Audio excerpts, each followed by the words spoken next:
Hello everybody, John with Vynyly here, and today we're going back to the music as promised with a 5 on Friday.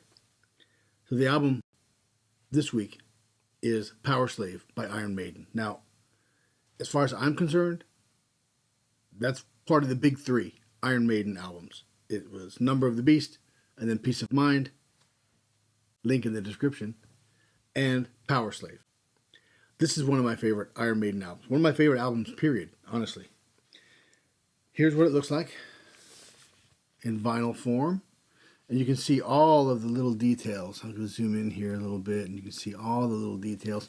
And this is what's so great about the vinyl format, is you can really appreciate the artwork. I mean, there's all kinds of little Easter eggs and stuff in here. Here's over here. Let me see, where is it? Right here.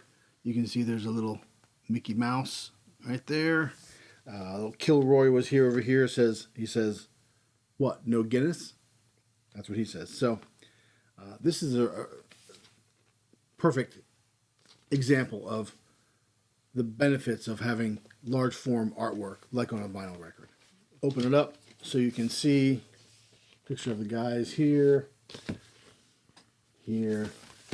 Back cover too. Lots of little Easter eggs on the back cover as well. This particular version is the 40th anniversary, and so there's a little insert here with an essay by Steve Harris and lyrics inside. Really, really nice package. Oh, here's another picture of the guys. Here, artwork by Derek Riggs. You got Eddie, of course, on the front here, and you've got him again back here in the sarcophagus, I guess that would be. I don't know. Songs on here: Aces High, 2 Minutes to Midnight, Lost for Words, which is an instrumental, Flash of the Blade, The Duelists, Back in the Village, Powerslave, and Rime of the Ancient Mariner, which, truth is, it got a lot of us through English literature class in high school, right? Anyway, so today's 5 on Friday is about this album, Powerslave. I'm going to tell you 5 things. Maybe you know it, maybe you don't. And this particular version has a secret that I'm going to show you later on. So here we go. 5 on Friday, Iron Maiden, Powerslave. Here we go. Number 1. This is the 5th Iron Maiden album, released in September of 1984, but it is the first Iron Maiden album to feature the same set of musicians in the band as the prior studio album. The first one. And this lineup would continue to stay together for the next 2 albums, including Somewhere in Time and Seventh Son of the Seventh Son. The lineup being Bruce Dickinson, Steve Harris, Dave Murray, Adrian Smith, and Nico McBrain. Number 2, as I mentioned, the song Lost for Words is an instrumental, and as far as I know, is the last instrumental to appear on an Iron Maiden studio album. The band originally intended on writing lyrics for the song, but they couldn't find a theme that really fit, so they decided to keep it as an instrumental, name it Lost for Words, pun intended.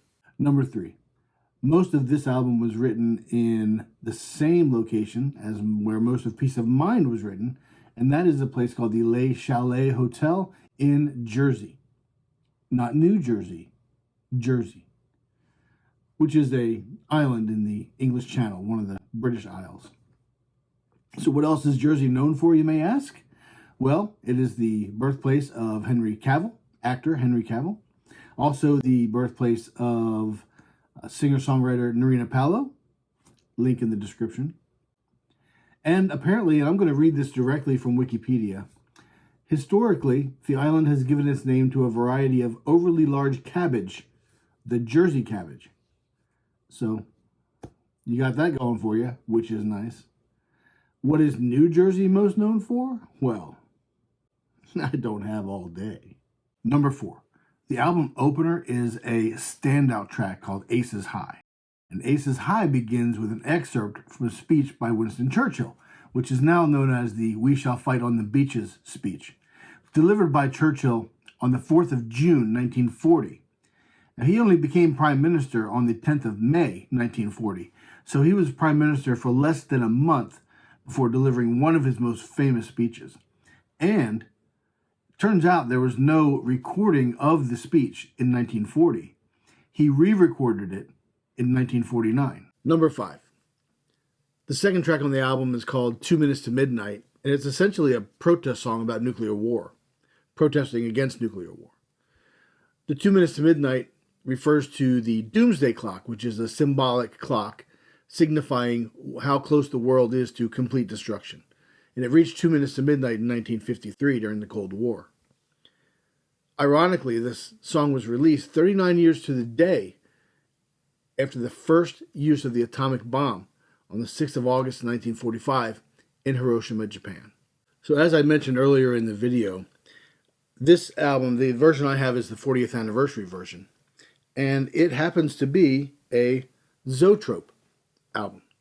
You can see the album here, and you can see the animation here and the same animation on the other side. I think this side is easier to see. But I'm going to show you what this looks like when it's playing to the naked eye, and also if you use the correct settings on your camera, what it looks like. So I'll move over here now to the turntable, and you can see the album on the turntable. Super cool artwork of Eddie.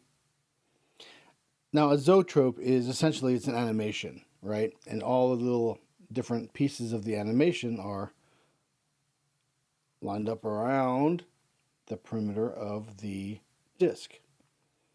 I don't know if it's perimeter or not. I'm not a mathematician. Anyway, if you watch this, if you view this with the naked eye, it really just looks like a blur. You can't really see what's going on. But if you use the correct settings to match the revolutions of the turntable, it's 33, right? 33 RPM.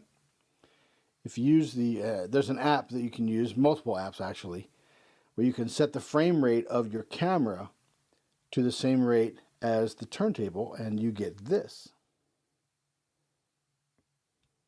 You can see the animation here now. On the outside edge is a bomb dropping, and then there's like a dog, I guess like a sphinx dog, I don't know.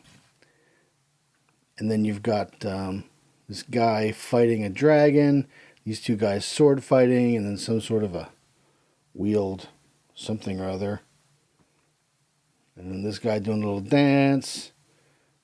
Anyway, yeah, if you use the right settings or the right app, you can see these animations. Same animations on the flip side. I think the other side's a little easier to see, although the sword fighting guys, you can see them a little bit better on this side. So that's pretty cool. Anyway, there it is. The Zoetrope album and the Powerslave 40th Anniversary Edition. And that's it for another 5 on Friday. Actually, this was a 6 on Friday. Anyway, thanks so much for watching. If you haven't liked and subscribed already, please do. Hope to see you back here again, and I hope you all have a great day.